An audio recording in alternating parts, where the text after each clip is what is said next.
আসসালামু আলাইকুম, শুভ সকাল। প্রতিটি গাছে যখন আমরা পরিচর্যা করি, পানি দিই, দেখভাল করি, সঠিক পরিচর্যার মাধ্যমে একটা গাছে কিন্তু ফল উৎপাদন হয়। আর একটা সঠিক সম্পর্ক টিকিয়ে রাখার জন্য আপনাকেও ঠিক একই রকম পরিচর্যা করা উচিত। পরিচর্যার অভাবে অনেক সম্পর্ক কিন্তু অবনতি হচ্ছে দিন দিন। তাই নিজের সম্পর্ককে এই গাছের মতোই ভালোবাসুন। আপনি যেমন আপনার ছাদের বাগানের গাছকে পরিচর্যা করেন, আপনি আপনার সম্পর্ককে টিকিয়ে রাখার জন্য ঠিক তার চেয়েও বেশি পরিচর্যা করুন।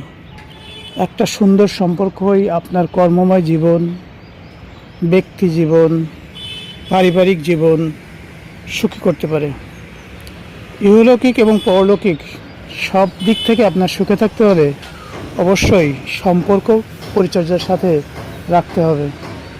একটা ভালো সম্পর্কই দিতে পারে একটা ভালো দিন, ভালো সময়। আল্লাহ হাফেজ।